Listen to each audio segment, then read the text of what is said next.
السلام علیکم ورحمۃ اللہ وبرکاتہ۔ الحمد للہ رب العالمین والصلاة والسلام علی سید الانبیاء والمرسلین وعلی آلہ وصحبہ اجمعین، اما بعد۔ محترم ناظرین، بدشگونی اور اسلام سیریز میں ایک بار پھر آپ کا خیر مقدم۔ آج کی گفتگو کا موضوع ہے بدشگونی کا حکم، یعنی شریعت اسلامیہ کی نگاہ میں بدشگونی کی کیا حیثیت ہے۔ پیارے نبی جناب محمد رسول اللہ صلی اللہ علیہ وسلم نے ہمیں کیا رہنمائی فرمائی۔ سب سے پہلی بات جسے ہم اور آپ محسوس کرتے ہیں وہ یہ ہے کہ بدشگونی انسان کو بزدل بنا دیتی، وہ قدم بقدم ڈرا ہوا رہتا ہے۔ جس کا یہ عقیدہ بن جائے کہ اللہ کے علاوہ بھی فلاں و فلاں چیز ہمیں نقصان پہنچا سکتی ہے، تو اس کے ہر مقام پر ڈرانے والی چیزیں موجود رہا کرتی، اور کوئی ایک حادثہ ہوتا ہے تو ایسا نہیں کہ جس وقت حادثہ ہوا ہے اسی وقت اس سے وہ متاثر ہو، بلکہ پورا دن وہ اس سے متاثر رہتا ہے۔ یعنی جو بدشگونی لیتا ہے وہ پورا دن ڈرے ہوئے حالت میں گزارتا ہے۔ بطور مثال ہم اس کو سمجھتے ہیں، اگر کوئی شخص یہ مانتا ہے کہ بلی کے راستہ کاٹ دینے سے یا سامنے سے گزر جانے سے یہ نحوست ہے، اور اب اگر ہم آگے بڑھتے ہیں اپنے کام کرنے کے لیے ناکام ہو جائیں گے، ایسا بندہ اگر اس کے سامنے سے بلی گزر جائے تو اولاً کتنا بھی اہم کام کے لیے وہ جاتا ہے وہ آگے نہیں بڑھے گا، وہ اپنا قدم پیچھے ہٹا لے گا، وہ ڈرا ہوا ہے کہ جائیں گے تو نقصان ہو جائے گا۔ بائی چانس چلا بھی گیا لوگوں کے سمجھانے کی وجہ سے، تو آگے کام کرتے کرتے بھی اس کے ذہن میں بات چلے گی کہ میرے سامنے سے آج بلی گزر گئی، لہذا وہ کام کر رہا ہے اور ڈر رہا ہے، اور جب ڈرے ہوئی حالت میں وہ کام کرتا ہے تو کام عموماً بگڑتا ہے، اور ڈرے ہوئی حالت میں کام کرنے کی وجہ سے جب کام بگڑتا ہے تو اس کو بھی لے جا کر کے وہ بلی کے راستے کاٹ دینے سے جوڑ دیتا ہے۔ تو اس طریقے سے وہ پورا دن ڈر کی حالت میں گزارتا ہے، لہذا بدشگونی انسان کو بزدل بناتی ہے، اور دین اسلام انسان کو بزدل نہیں بناتا۔ دوسری بات، بدشگونی ایک کفار کا شیوا ہے، ایک مومن کا شیوا نہیں ہو سکتا، جیسا کہ اس کی پہلی مثالیں دی جا چکی۔ کفار مکہ کے یہاں بھی یہ تمام چیزیں تھیں، اور بعد کے ادوار میں بھی، تو یہ کفار کا شیوا ہے، مسلمانوں کا شیوا نہیں، دین اسلام پر عمل کرنے والوں کا شیوا نہیں۔ اور تیسری بات یہ ہے کہ پیارے نبی جناب محمد رسول اللہ صلی اللہ علیہ وسلم نے فرمایا کہ بدشگونی کی کوئی حیثیت ہی نہیں، کوئی حقیقت ہی نہیں، اس کا کچھ بھی اثر ہمارے سماج میں نہیں پڑ سکتا ہے، اس کی وجہ سے ہمارا کوئی نقصان نہیں ہو سکتا ہے۔ ابو ہریرہ اللہ تعالیٰ راوی حدیث ہیں، فرماتے ہیں کہ پیارے نبی صلی اللہ علیہ وسلم نے ارشاد فرمایا، لا عدوى ولا طیرۃ ولا ہامۃ ولا سفر، کہ کوئی بیماری متعدی نہیں ہوتی، یعنی بذات خود کسی کو نہیں لگتی جب تک کہ اللہ کا حکم نہیں ہوتا، ولا طیرۃ، اور بدشگونی کی کوئی حیثیت نہیں، ولا ہامہ، اور الو کی کوئی حیثیت نہیں، ولا سفر، اور سفر کے متعلق جو غلط عقیدے رائج ہیں ان عقائد کی بھی کوئی حیثیت نہیں۔ اس روایت کو امام بخاری رحمہ اللہ نے اپنے صحیح میں ذکر فرمایا ہے۔ پتہ یہ چلا کہ شریعت اسلامیہ کی نگاہ میں بدشگونی کی کوئی حیثیت نہیں ہے، یہ ہماری زندگی میں بالکل اثر انداز نہیں ہو سکتی، ہمیں یہ نقصان نہیں پہنچا سکتی۔ لہذا جو چیزیں لوگوں نے نحوست کے نام پر یا بدشگونی کے نام پر اپنے ذہن و دماغ میں بٹھائے رکھا ہے ان کو نکال دینا چاہیے، اس سے کوئی فرق پڑنے والا نہیں۔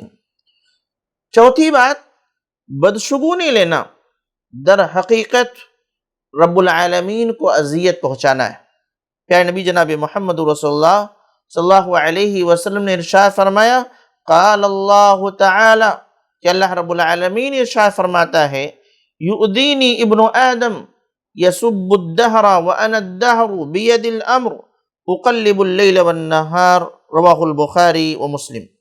ابو ہریرہ اللہ تعالیٰ راوی حدیث ہیں، فرماتے ہیں کہ پیارے نبی صلی اللہ علیہ وسلم نے ارشاد فرمایا کہ اللہ تعالیٰ فرماتا ہے یؤذینی ابن آدم، کہ ابن آدم مجھ کو اذیت دیتا ہے، مجھے تکلیف میں ڈالتا ہے۔ کیسے؟ کیا اس بندے نے یا ابن آدم نے اللہ رب العالمین کو برا بھلا کہا؟ نعوذ باللہ۔ اللہ رب العالمین کو گالی دیا؟ نعوذ باللہ۔ نہیں، اس نے اس طرح کا کوئی کام نہیں کیا۔ پھر اللہ کو اس نے کیسے اذیت پہنچائی؟ پیارے نبی صلی اللہ علیہ وسلم نے رب العالمین کی جانب سے الفاظ کو نقل فرمایا، یسب الدہر، ابن آدم زمانے کو برا بھلا کہتا ہے، یہ دن منحوس ہے، یہ سال منحوس ہے، یہ وقت منحوس ہے، یہ تاریخ منحوس ہے، یہ فنا چیزیں منحوس ہیں۔ اس طریقے سے جب وہ زمانے کو، وقت کو برا بھلا کہتا ہے، اس سے رب العالمین کو اذیت پہنچتی ہے، کیونکہ اللہ فرماتا ہے وَأَنَا الدَّهْرُ، میں زمانہ ہوں، زمانے کا مالک میں ہوں، اس کا خالق میں ہوں، بِيَدِ الْأَمْرُ، سارے معاملات میرے ہاتھ میں ہیں، اقلب اللیل والنہار، رات و دن کو میں ہی الٹتا پلٹتا ہوں۔ پتہ یہ چلا کہ جس چیز کو رب العالمین بنائے، جس چیز کی تخلیق اللہ تعالیٰ فرمائے، وہ چیز کبھی منحوس نہیں ہو سکتی۔ اب اگر کوئی شخص اللہ کی بنائی ہوئی چیز کو منحوس ثابت کرے گا تو اس سے اللہ کو اذیت پہنچے گی، کیونکہ وہ چیز بذات خود کچھ نہیں ہے، بلکہ وہ اللہ کی تخلیق کی وجہ سے وجود میں آئی ہیں، اور اس میں جو بھی تبدیلی ہوتی ہے، جو بھی تصرفات ہوتے ہیں، وہ بھی اللہ ہی کی جانب سے ہوتی۔ اب اگر کوئی شخص ان مخلوق کو، جن کو اللہ نے پیدا کیا ہے، بنایا ہے، ان کو برا بھلا کہے گا تو اس سے رب العالمین کو تکلیف پہنچے گی کہ میں نے بنایا ہے اور لوگ اس کو برا بھلا کہہ رہے ہیں۔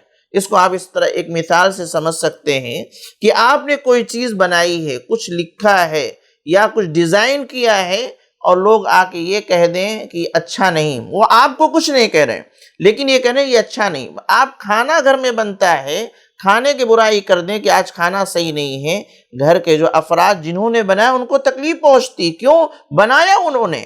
تو رب العالمین کی بنائی ہوئی چیز کو اگر بلا بھرا کہیں گے، اس کو منحوس ثابت کریں گے، اس کو برکت سے خالی سمجھیں گے، تو اس سے اذیت اللہ کو پہنچتی ہے، تکلیف پہنچتی ہے، کیونکہ اللہ خود بابرکت ہے، اور جن جن چیزوں کو وہ بناتا ہے وہ بھی بابرکت ہوا کرتے ہیں۔ لہذا یہ چوتھی چیز کہ یہ بدشگونی لینے سے اللہ کو تکلیف پہنچتی ہے۔ آخری بات، بدشگونی لینا شرک ہے۔ پیارے نبی جناب محمد رسول اللہ صلی اللہ علیہ وسلم نے ارشاد فرمایا، من ردتہ الطیرۃ عن حاجتہ فقد اشرک، کہ جس شخص کو بدشگونی نے اس کی ضرورت سے روک دیا، اس کے کام سے روک دیا، وہ آگے بڑھنے سے رک گیا، تو اس نے شرک کیا ہے۔ یعنی خیالات آئیں لیکن خیالات پر اس نے عمل کر لیا، وہ ڈر کر کے آگے نہیں بڑھا، تو نبی صلی اللہ علیہ وسلم نے فرمایا کہ یہ اس نے شرک کیا ہے۔ لہذا اس روایت کو امام البانی رحمہ اللہ نے صحیح الجامع میں نقل فرمایا۔ پتہ یہ چلا کہ اگر کوئی شخص بدشگونی لیتا ہے، اس کے ذہن میں کچھ برے خیالات آتے ہیں، اور اس کی وجہ سے منحوس سمجھتے ہوئے وہ اپنے قدم کو پیچھے ہٹا لیتا ہے، اپنے کام سے رک جاتا ہے، تو یہ شرک ہے۔ اور بہت سارے اہل علم نے اسے شرک اصغر کہا ہے، جبکہ علماء کا ایک گروہ یہ بھی کہتا ہے کہ بسا اوقات شرک اکبر کے زمرے میں چلا جاتا ہے۔ شرک اصغر اور شرک اکبر میں بہت فرق ہیں، بہرحال پھر کسی عنوان کے تحت وہ، تو اب یہ شرک اصغر ہو یا شرک اکبر ہو، حالات کے اعتبار سے واقعتاً کبھی یہ شرک اصغر کی شکل اختیار کرتا ہے اور کبھی یہ شرک اکبر کی شکل اختیار کرتا ہے، اور شرک بہت بڑا گناہ ہے۔